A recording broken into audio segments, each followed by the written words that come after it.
Hi, I'm Mike Gannon from the Pond Hunter video series. Spring is in the air. It's that time of year where we go around and we service people's ponds and get them cleaned out and opened up.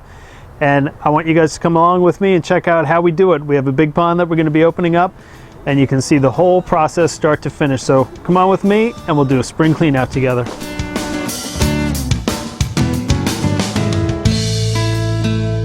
Wave on, wave on.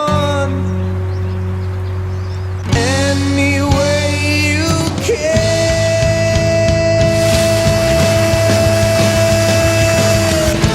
You run, you hide. You're so far where the end meets the sky. The sunrise. Okay, so with the pond drain now, it's the time to get into the skimmer box and try to do some of the maintenance inside here. This is done on an ongoing basis during the season, but the spring clean out gives a great opportunity to really kind of take things apart, see what's going on in there, make the changes you need to make. The net inside here, and this is the first pass of the filter, the skimmer filter, captures a lot of debris. This net, for me, ooh, you can see it's kind of mucky.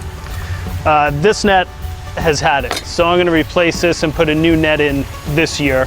And I probably replace the net about every 2 years. They get a lot of wear and tear, so they don't really last all that long. You can also take out your pump now and take a look at that. Kind of see a lot of muck on the intake of this, so this is the best time to take this apart and make sure everything's clean and running smooth, and you get a nice fresh start with this season. Put that aside and take a look at the overall condition of your skimmer box. A lot of times during the season it's hard to get all the way down to the bottom and clean things. You can do the regular maintenance of cleaning and your net and everything, but now is a great time to take a look around. As a matter of fact, I'm even going to replace the door on my skimmer. This is broken, so time for a new one. Ooh, it's mucky in there. But this gets so much wear and tear, everything gets drawn into the skimmer box, so you can expect to find all sorts of stuff inside here. I usually like to take a net and really get down in there, kind of see what we got. Oh yeah, we got nastiness is what we got. Woo! All right, so I got a little bit of work to do here. And then we'll come back and take a look at how we're putting this back together. Nice and clean inside. All the debris is out from the bottom of the skimmer box. Pump is clean. See, no more debris, no more muck. So I can get the pump put back in. I just need to connect the check valve and then get that put in. I'm going to put the door on and get everything back together, and then we're done with the skimmer box. Everything took maybe 20 minutes to do. It's actually a pretty easy process. And when connecting the pump, I'm using a check valve which just screws on. There's a union inside here. It's very, very easy to do. It screws together, it hand tightens, and that's it. Easy stuff. My door, I have a new door for my skimmer. Has two little adjustable hinges on the end of it. They go in either side. Boom, that's done. Easy stuff. And a brand new net. The net just locks into place right underneath the face of the skimmer box, and then locks in back here. So as the water comes pouring through, this is catching all the big debris. Very easy stuff. Now my skimmer is all set up for the beginning of the season, and I'm just gonna have regular maintenance until next year. Let's go take a look at some of the other stuff. During the clean out, I check my lighting system too. I try to cover everything because it's just a great time of year to do it. So with my lights, I make sure the lenses are nice and clear. There's no algae covering over it that makes the lights kind of dim, so I'm getting full output for my nighttime display. I make sure everything is working properly. If I need to, I can unscrew the covers and put in new light bulbs and put everything right back together where it is after I've checked the system.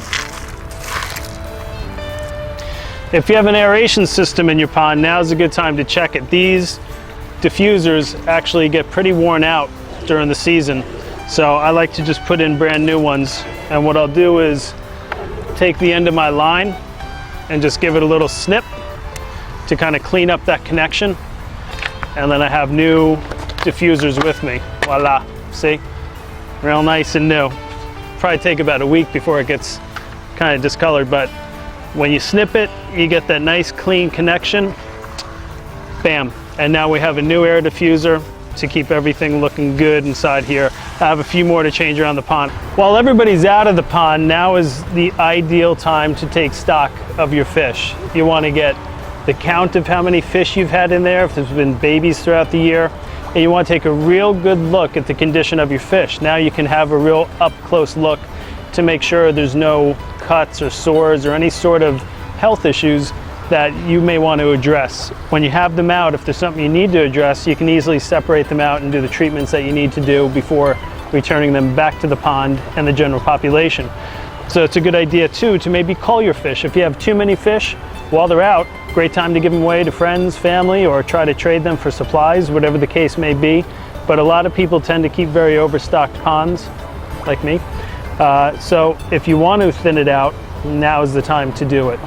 My fish are looking pretty good. I don't see any real problems with any of them. I think I've seen a lot of growth during the winter time, believe it or not. My little guys have still managed to grow, and everybody's looking pretty good. I took a good close look earlier at their eyes, around their mouths. I'm checking their fins. I'm checking their undersides. I'm looking for sores or ulcers or cuts, scrapes, abrasions, signs of parasites or bacterial problems. Luckily, my fish are pretty clean, so I'm not too worried about returning them back to the pond once we're done with the clean out. But again, if you come across a problem, now's the time to handle it. If you have predator issues with your pond, now's the time to also set up your predator control.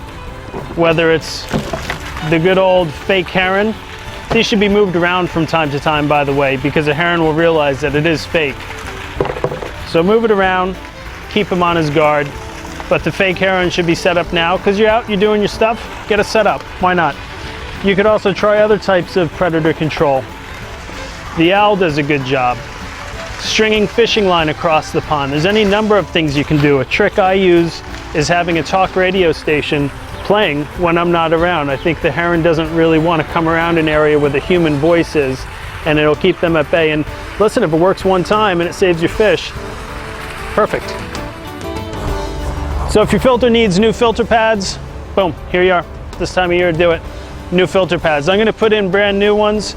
After about 2 or 3 years, this heavy duty material starts breaking down and can tear very easily. That's when you know you got to put in new ones. Even though you can clean them and try them again for a season, just bite the bullet, get a new one put in, and that way you are all set for the rest of the year. These do require maintenance, probably a few times a year, not as often as a skimmer box. Those get cleaned more often, but these should be taken out and hosed down to get rid of sediment. Otherwise, water tends to travel around them instead of traveling through them. You seem lonesome too, so why not choose a better way? Me, I'm like a breeze, I'll never be in one place. You run, you hide, you're somehow where the earth meets the sky. Though sundown, the sunrise, you're somehow where the earth meets the sky. No, will always grow from these roads that hold us down. Is faith in misguided trust, the whirlwind of loss that steals the crown. Well, I suggest we lose. Well, that's how we do the spring clean out. It's a big job. You do it once a year, that's really all it takes, and that should keep your pond in pretty good shape apart from regular maintenance. So thanks for sticking with me through this. I hope I had some good tips and some good pointers for you, and we'll see you next time. So stick around. Take care.